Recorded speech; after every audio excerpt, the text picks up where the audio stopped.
अगर तुमने इज्जत से ये स्ट्रैटेजी फॉलो कर ली ना तो अगले 4 दिनों में तुम बिजनेस स्टडीज में 95 प्लस स्कोर कर सकते हो, even if you are starting from point 0। Hi everyone, this is Aakrit Kumar, student at Shriram college of commerce, and आज की इस वीडियो में हम बात करने वाले हैं बिजनेस स्टडीज के एग्जाम डे गैप स्ट्रैटेजी के बारे में कि कैसे पढ़ना है, क्या पढ़ना है, कितने चैप्टर्स को कितना टाइम देना है, सभी चीजों के बारे में आज की इस वीडियो में हम बात करने वाले हैं। Let's start the video. सबसे पहले देखो यहाँ पे तुम्हारे को क्या करना है, एक शेड्यूल दे रहा हूं तुम्हारे को ओवरऑल, ये तुम अपने हिसाब से फिट कर सकते हो। Even if you are waking up at 9 AM, even if you are waking up at let's say 12 PM, कोई फर्क नहीं पड़ता, इसको तुम अपने हिसाब से डिजाइन कर सकते हो। एक ही चीज तुम्हारे को यहाँ पे ध्यान रखनी है, that is the amount of time you are going to study in that slot. देखो तुम्हारे को क्या करना है, 4 स्लॉट्स में अपने दिन को डिवाइड करना है।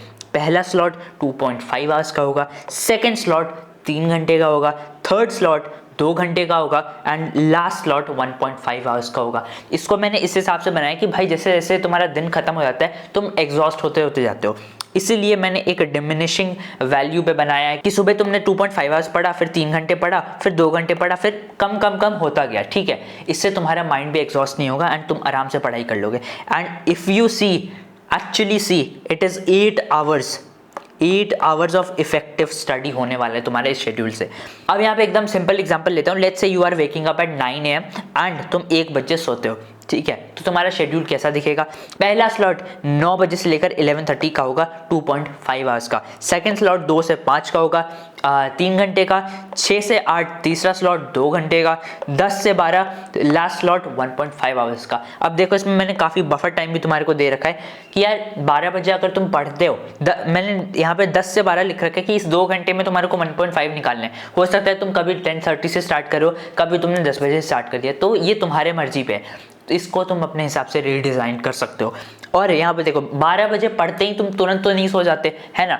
कुछ लोग स्किन केयर करते हैं, कुछ इधर उधर घूमते रहते हैं, कुछ बेड पे लेटते रहते हैं। तो भाई तुम्हारे को मैंने 1 घंटे का बफर टाइम दे रखा है यहाँ पे कि 1 बजे तुम सो रहे हो, कोई प्रॉब्लम नहीं है। दिन में 8 घंटे नींद आराम से लो, कोई प्रॉब्लम नहीं है। एग्जाम टाइम है लेकिन उतना ही तुम्हारे को अपने हेल्थ पे भी ध्यान रखना है। ये तो हो गया पूरा, तुम्हारे को मैंने डे वाइज शेड्यूल दे दिया कि दिन का तुम्हारा रूटीन कैसा दिखने वाला है। अब देखो एक दिन में क्या करना है, कैसे करना है, ध्यान से देखो। यहाँ पे मैंने एक 4 चैप्टर्स लिख रखे हैं। 18 फेब से ये हमारा शेड्यूल स्टार्ट होने वाला है। इसमें तुम्हारे को क्या करना है, ये जितने भी चैप्टर्स मैंने लिख रखे हैं ना, सारे स्लॉट वाइज है भाई, अच्छे से डिजाइन किया गया है। देखो फर्स्ट स्लॉट 2.5 आवर्स का है, nature and significance of management. 2.5 hours में, प्रिंसिपल्स 3 घंटे में, बिजनेस एनवायरनमेंट 2, कंज्यूमर प्रोटेक्शन छोटा सा चैप्टर 1.5 आवर्स में खत्म हो जाएगा। भाई देख रहे हो कितने अच्छे से बना हुआ है। इसमें तुम्हारे को सिंपली क्या करना है, सबसे पहले तो वन शॉट उठाने, जो भी टीचर का तुम्हारे को पसंद आता है। If you like Rajat Arora sir के वीडियोस, सुनील सर के वीडियोस, जिनका भी वीडियो तुम्हारे को अच्छा लगता है, समझ में आता है, समझना ज़्यादा ज़रूरी है, उनके वीडियोस उठाओ and start watching those videos. Hardly इन सारे चैप्टर्स को खत्म करने में ना, nature and significance hardly one shot 45 minutes का होगा, 1 आवर मैक्स टू मैक्स। बाकी के 1.5 आवर्स, 2.5 आवर्स है ना, तो बाकी के 1.5 आवर्स में क्या करेंगे भैया, देखो क्या करेंगे। If you have your own notes, तो सबसे पहले तो तुम अपने नोट्स पढ़ लो। ठीक है, वन शॉट देखा, उसके बाद अपने नोट्स देख लिए, क्योंकि जो तुमने खुद से लिखा है ना वो तुम्हारे को ज़्यादा याद रहता है रादर देन मैं तुम्हारे को नोट्स दे दूँ और तुम उसको पढ़ लो।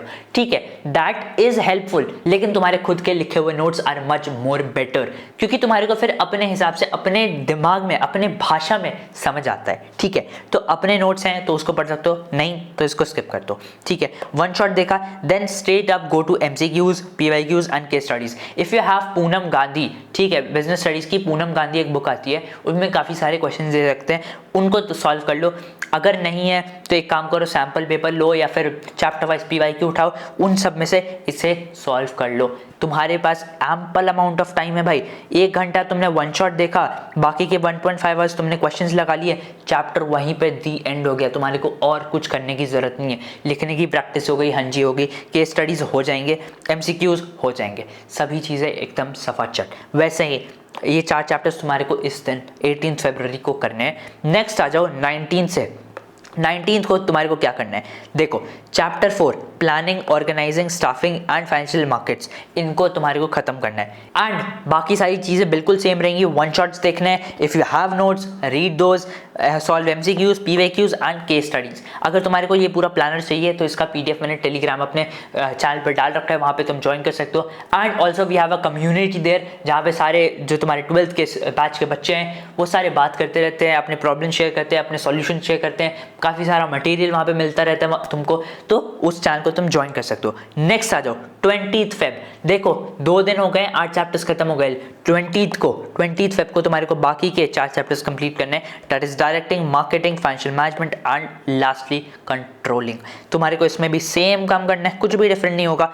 इसमें सबसे ज़्यादा इंपॉर्टेंट है कि भाई एमसीक्यू को स्किप मत करना, केस बेस्ड स्टडीज को स्किप मत करना। बाकी तुम रैंडम कहीं से भी अभी क्वेश्चन करना बंद कर दो, बिल्कुल सिर्फ और सिर्फ पीवाईक्यू पे ज़्यादा ध्यान दो। रैंडम क्वेश्चंस मत उठाओ कि बुक से मैंने रैंडमली क्वेश्चंस उठा लिए वहाँ से कर रहा हूँ, फ़ायदा नहीं है। पीवाईक्यू से ही 80% ऑफ द पेपर बनता है, तो मोस्टली तुम पीवाईक्यू ज़रूर करके जाना। एमसीक्यूज की प्रैक्टिस कर लेना ताकि तुम्हारे को आइडेंटिफिकेशन वाले क्वेश्चंस में प्रॉब्लम ना हो, असर्शन रीजन वाले क्वेश्चन में प्रॉब्लम ना हो। इसकी प्रैक्टिस तुम्हारे को एमसीक्यू से होगी। एंड इफ यू वांट कि मैं करा दूं तुम्हारे को ये एमसीक्यू की प्रैक्टिस, केस स्टडीज के प्रैक्टिस, पीवाईक्यूज, तो just comment bring MCQ series, मैं वहां पे यूट्यूब पे तुम्हारे लिए फ्री में लेकर आऊंगा। 21 फेब को हम यहाँ पे क्या करने वाले हैं, सीबीएसई का सैम्पल पेपर करने वाले हैं। सैम्पल पेपर करने के बाद सबसे ज्यादा जो इंपॉर्टेंट चीज है that is to analyse your weak points. देखो कोई भी एक टॉपर होता है ना जिसके काफ़ी 90+ नंबर आते हैं, उसने हमेशा अपने मिस्टेक पे वर्क कर रखा होगा। बिना मिस्टेक पे वर्क किए नंबर नहीं आएंगे। तुम्हारे को क्या करना है, तुमने सैम्पल पेपर सॉल्व करा, पॉइंट आउट कर लो कि क्या क्या तुम्हारे मिस्टेक्स हुए, कौन से टॉपिक्स मुझे नहीं आते। हो सकता है कि तुम्हारे को ऑर्गेनाइजिंग का टाइप्स ऑफ ऑर्गेनाइजेशन याद ना हो, फॉर्मल इनफॉर्मल का डिफरेंस याद ना हो सकता है डेलीगेशन एंड डिसेंट्रलाइजेशन का डिफरेंस याद ना हो। तो ये सारी चीज़ें तुम एक नोटबुक में लिख लो एंड उसके बाद तुम्हारे को एक लिस्ट ऑफ टॉपिक्स मिल जाएगा जो तुम्हारे को एग्जाम से पहले पढ़ना है। उसके अलावा तुम्हारे को कुछ भी देखने की जरूरत नहीं पड़ेगी। सैम्पल पेपर करने के बाद, एनालाइज करने के बाद तुम्हारे को सीबीएसई के 2024 का पेपर सॉल्व करना है। जी हाँ, एक तुमने पीवाईक्यू पूरा कर लिया ना, उससे तुम्हारे को पता चल जाएगा कि ओके भाई सैम्पल पेपर तो इसका लेवल डिफरेंट होता है, हल्का सा अलग होता है, एंड थोड़ा सा जो एक्चुअल पेपर आता है उसका लेवल हल्का सा डिफरेंट होता है। मैं ये नहीं कहूँगा कि ये हमेशा से हार्ड आता है, कभी कभी सैम्पल पेपर ईजी होता है एंड पेपर हल्का सा हार्ड आ जाता है, एंड कभी कभी सैम्पल पेपर बहुत हार्ड आ जाता है एंड पेपर वहाँ पे लल्लू पंजू आ जाता है। तो भाई तुम एक सीबीएसई के सैम्पल पेपर कर लेना 2024 का। इसका पेपर तुम्हारे को मेरे टेलीग्राम चैनल पे मिल जाएगा, मैं टाइम आते ही अपलोड कर दूंगा।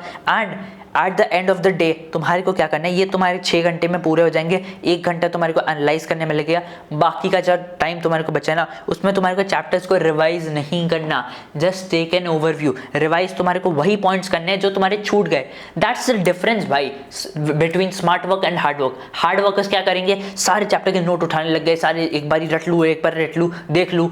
ये नहीं करना यार, इतना नहीं करना। जस्ट टेक एन ओवरव्यू, पढ़ना बस उन्हीं टॉपिक्स को है जो तुम्हारे छूट गए हैं, ठीक है। एंड कैसे मिलेंगे वो टॉपिक्स, मैंने बता दिया कि तुमने सैम्पल पेपर सॉल्व करा, जो टॉपिक्स नहीं वो उसको तुमने नोट डाउन कर लिया। सीबीएसई का पेपर सॉल्व करा, जो टॉपिक्स नहीं वो उसको नोट डाउन कर लिया, एंड सिर्फ उन्हीं टॉपिक्स को वापस से पढ़ लिया, और कुछ पढ़ने की जरूरत नहीं है। बाकी सारे चैप्टर्स का जस्ट रिवाइज नहीं करना, ओवरव्यू लेना है और कुछ नहीं। कि ओके इंपॉर्टेंस ऑफ प्लानिंग में ये पॉइंटर्स थे, मेरे को इसमें डिटेल में कुछ नहीं पढ़ना, बस पॉइंटर्स पढ़ लिया मैंने। लिखना मेरे को आता है, वो मैंने देख लिया सीबीएसई सैम्पल पेपर सॉल्व करके एंड सीबीएसई का 2024 का पेपर सॉल्व करके तुम्हारे को पता चल जाएगा। ये हो गया तुम्हारा overall plan. And last but not least that is the presentation. Paper presentation पे कैसे काम करना है, इसकी मैंने एक डेडिकेटेड वीडियो बहुत दिनों पहले ही डाल रखी थी, उसको देख लेना। यहाँ पे आई बटन पे मैं यहाँ पे डाल दूंगा, डिस्क्रिप्शन में लिंक मिल जाएगा, कमेंट बॉक्स में मिल जाएगा कि एक्चुअली में पेपर प्रेजेंटेशन करना कैसे होता है, क्योंकि ये बहुत इंपॉर्टेंट है। हो सकता है तुम्हारे को सारी चीज़ें आती हो, तुमने अच्छे से सैम्पल पेपर कर लिया, रिविजन कर लिया, सब कर लिया, लेकिन पेपर प्रेजेंटेशन नहीं आता तो गड़बड़ हो जाएगी। हो सकता है तुम्हारे को 95 आने हो, वहाँ पे तुम्हारे को 85 आ जाए, 10 नंबर कट जाए। बहुत इंपॉर्टेंट होता है पेपर प्रेजेंटेशन, तो इस वीडियो को जरूर चेक कर लेना। And if you want any help from my side, I am always there with you. तुम कमेंट कर दो, तुम मेरे टेलीग्राम पे तुम आ सकते हो, वहाँ पे मेरे से बात कर सकते हो। Thank you for watching this video. कुछ भी चाहिए तुम्हारे को, मटेरियल चाहिए, एमसीक्यू सीरीज चाहिए, केस बेस्ड स्टडीज की सीरीज चाहिए, तुम कमेंट कर दो, मैं तुम्हारे लेकर आऊंगा। Once again thank you for watching this video. मैं मिलता हूं तुमसे नेक्स्ट वीडियो में।